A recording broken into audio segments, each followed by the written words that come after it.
Raiders Nation, we need to talk. Something is seriously wrong behind the scenes and nobody wants to face the facts. Training camp is heating up, but the front office decisions are raising major red flags that could cost us our year. Are we actually heading in the right direction or walking straight off a cliff? So smash that like button and stick around until the very end because this could change everything. The vibe behind the scenes at training camp is way far from that fairy tale picture the front office tries to sell to the fans. And that is not even the scariest part. Because when you look at the wide receiver room, the raw and brutal truth hits us right in the face. This roster lacks real depth. Trey Tucker and Jalen Nailor are looking like the favorites to start the year, and rookie Malik Benson is trying to grab that third spot with everything he has got. But what about the rest? Jack Beck just is not making the impact everyone expected, while Dante Thornton seems to have vanished off the face of the earth during practices. Is this a smart move by the coaching staff, or a terrible planning mistake that is going to cost us big time down the road? The front office itself seemed to know the unit was screaming for help, since Stephon Diggs' name actually entered the team's radar. According to reports from ESPN's Adam Schefter, the Raiders were right in the mix of teams that reached out to Diggs to try and pull off a blockbuster signing. But guess what? He ended up signing with the Washington Commanders, and as much as the fans were dreaming about this arrival, it is worth asking. With 32 years on his back and a heavy history, did his destination come down to the fact that the Commanders are way closer to contending for a Super Bowl than our rebuild in Las Vegas? If that really happened, it shows our project still is not convincing the big names on the market. Hold on though, because what comes next changes everything. With Deebo Samuel and Diggs himself out of the picture, the viable options drop off a cliff. Tyreek Hill is still floating around as a free agent, but there are heavy whispers that his health is not 100%. So who is left?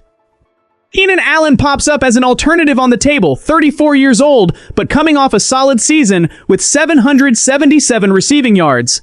On the other side, DeAndre Hopkins shifted his focus to a coaching career, pointing to the idea that his playing days might be in the rearview mirror. The big question echoing in every passionate fan's head is it worth chasing fading veterans, or is the best path simply to cross our arms, stand still, and see what these young wide receivers can actually deliver?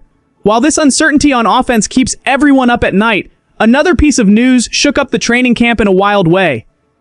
Gary Kubiak, legendary Super Bowl winning coach and the father of our head honcho Clint Kubiak, showed up out of nowhere to visit the team. Away from the sidelines for a few years, the veteran was welcomed with open arms by guys like Mike McCoy, the assistant coach who worked with him back in the day. Heavy quotes flew around behind the scenes, with McCoy hyping up the intensity and family culture that both father and son bring to the daily grind. But it leaves the question hanging in the air. Is a legend's presence at practice just there to motivate the group, or does it signal that the coaching staff is desperately looking for outside advice to unlock this stuck offense? The warning light is flashing, and the fans deserve straight answers about the immediate future of this team. Things finally boiled over at the Raiders training camp and the temperature hit dangerous levels. And that is not even the scariest part, because when tempers flare between the team's main leaders, the line between healthy competition and backstage chaos gets super thin. During Friday's session, the tension flat out overflowed. The play started when our defensive monster Maxx Crosby managed to deflect a pass from Kirk Cousins right in the backfield. The immediate reaction? Cousins did not like that nonsense at all, went right after him, grabbed the defensive end by the jersey, and a heavy screaming match took over the field. Is this a sign that the team has grit and fire in their eyes, or a display of losing control that could fracture the locker room right at the start of the season? The Peacekeepers had to move fast to pull the two giants apart before things got totally out of hand. Despite all the shoving, head coach Clint Kubiak tried to downplay the impact, claiming that fighting is just part of a competitive training camp routine between leaders who hate to lose.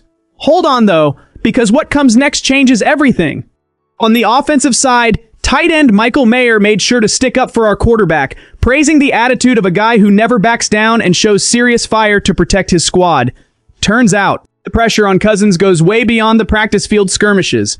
Recent polls run by specialized outlets with NFL executives placed our veteran down in the bottom half of Tier 3 among league quarterbacks. Doubts about a full recovery from his Achilles tendon surgery continue to haunt his performance.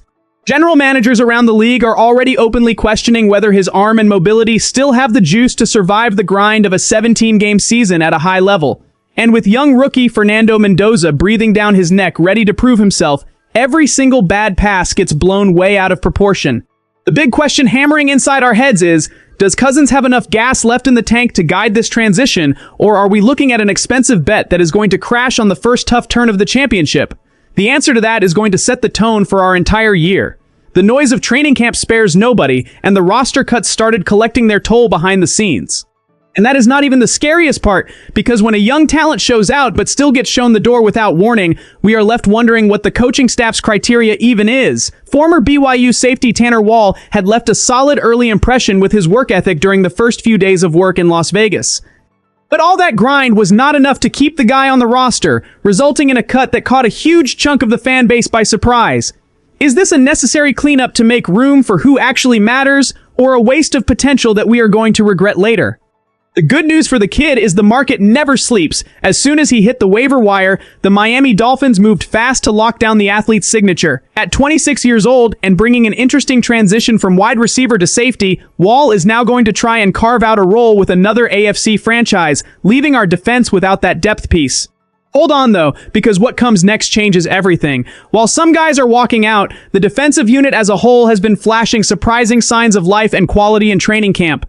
The secondary, pointed out by many analysts as a huge question mark because of its youth, stepped up with major interceptions in recent practices. Head coach Clint Kubiak made a point to praise the heavy work led by Joe Woods and Matt Robinson, highlighting the kids' hunger to make game-changing plays. Among the names jumping out at you, rookie Hezekiah Masses keeps stacking up standout plays and putting crazy pressure on the starting cornerbacks. Right beside him, second-round pick Trayden Stukes is showing huge enthusiasm over the chemistry the defense is building, guaranteeing that the coaching staff plans to move him around in multiple roles to confuse opposing offenses. The big question lingering in the back of Raider Nation's mind is, will these young defensive studs be able to carry the load enough to cover up the uncertainties of our offense? The answer to that is going to define our destiny this season. Now, I want to hear from you, fan, who follows every single step of this team closely. Is this a sign of smart rebuilding, or are we just stacking up problems that are going to blow up in our faces right in week one? It is time to put together all the pieces of this chaotic puzzle from today's news roundup and face the facts head on, with zero excuses for the front office. We saw an offense starving for real depth, struggling in a failed attempt to fish for a big name on the market, and having to settle for route shifts that could leave the quarterback exposed. We also watched the temperature skyrocket on the field, with Maxx Crosby and Kirk Cousins almost coming to blows in an argument that exposes the level of internal accountability, but also sounds an alarm on our locker room stability. To make the pressure cooker even worse, seeing key veterans questioned by league analysts and promising youngsters like Tanner Wall slipping through our fingers to find a home in Miami forces us to ask the million-dollar question. What is the real plan for this franchise in 2026? Does the coaching staff have total control of this ship, or are we sailing blind on pure improvisation and hope? On the flip side, the light at the end of the tunnel seems to come from our young defense, with guys like Hezekiah Masses and Trayden Stukes showing crazy ball hunger and proving that the defensive unit can indeed carry the team on their backs when things get tight. But here is the final question that won't go away. Will an aggressive defense be enough to mask all the structural flaws of our offense and the depth issues on the roster? The season is knocking on the door, and Raider Nation is sick of taking steps backward every single time we were promised a step forward. The time to demand answers is right now, before it is too late and failure becomes routine on the Sunday. Scoreboard. That is why I want to see the comment section catch fire. Drop the hammer, leave your unfiltered opinion, debate with the person next to you, and tell me if you trust this project or if you already lost patience with the front office. So smash that cool like button, subscribe to the channel if you are not subscribed yet, share this video with that fellow fan who suffers right along with you every single week, and stay locked in because our pressure here never stops. Until next time, Raider Nation, and let us ride to victory against everyone and everything!